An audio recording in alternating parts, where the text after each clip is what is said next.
বন্ধুরা, আপনার বাড়িতে কি কখনো পায়রা এসেছে? অথবা জানালার ধারে, ছাদের কোণে কিংবা বারান্দায় পায়রার বাসা বানিয়েছে? তাহলে সাবধান, কারণ এটা কেবল একটা সাধারণ ঘটনা নয়। বাস্তুশাস্ত্র ও পুরাণ অনুসারে যখন পায়রা বাড়িতে আসে, তখন ভাগ্য বদলের ইঙ্গিত শুরু হয়ে যায়। হ্যাঁ, আপনি ঠিক শুনেছেন। কখনো এই ঘটনায় অর্থলাভ, কখনো আবার অশান্তি বা দুর্ভাগ্যের সংকেতও থাকে। তাই আজকের ভিডিওটি শেষ পর্যন্ত দেখুন বন্ধুরা, কারণ আমি বলবো পায়রা আপনার বাড়িতে এলে সেটার মানে কী হতে পারে, আর কোন সময়ে এই ঘটনা ঘটলে আপনি সতর্ক বা আনন্দিত হবেন। শাস্ত্র মতে পায়রা খুব পবিত্র ও শান্তির প্রতীক। যে বাড়িতে পায়রা আসে সেখানে দেবতার শক্তি ও ইতিবাচক শক্তির প্রবাহ বাড়ে, কিন্তু সব সময় এটি শুভ নয়। পায়রার আচরণ ও দিক দেখে বোঝা যায় ভাগ্য হাসবে নাকি অশুভ শক্তি প্রবেশ করবে। পায়রা যদি ছাদের ওপর বারবার ঘোরে বা বসে থাকে, এটি আপনার ঘরে শান্তি ও সৌভাগ্য আসার ইঙ্গিত। বিশ্বাস করা হয় পায়রা তখন দেবতাদের দূত হয়, আপনার বাড়িতে আশীর্বাদ নিয়ে আসে। পায়রা যদি ঘরের ভিতরে ঢুকে পড়ে, এটি একটি গভীর বার্তা দেয়।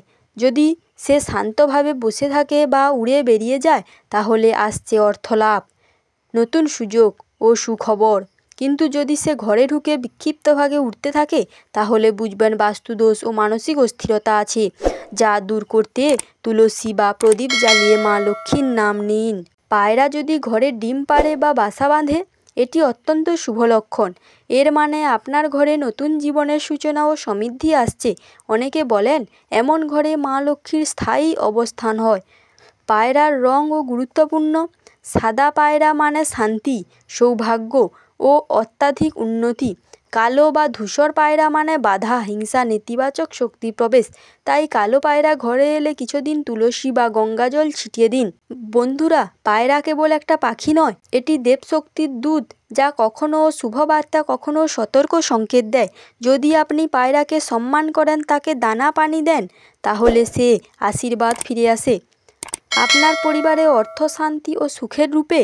তাই আজ থেকেই প্রতিদিন সকালবেলা এক মুঠো দানা ছড়িয়ে দিন বারান্দায় বা ছাদে। দেখবেন ধীরে ধীরে ঘরে অলৌকিক শান্তি ও সৌভাগ্য আসছে। বন্ধুরা, ভিডিওটি যদি ভালো লাগে তাহলে লাইক করুন, সাবস্ক্রাইব করুন এবং অমৃতবাণী অফিসিয়াল চ্যানেলটি আর নিচে লিখে জানান আপনার বাড়িতে পায়রা এসেছে কিনা এবং কেমন অভিজ্ঞতা হয়েছে, এবং পায়রাকে কি খেতে দিয়েছেন কিনা। কমেন্টে বলুন। জয় মা লক্ষ্মী, জয় শ্রীহরি, নমস্কার।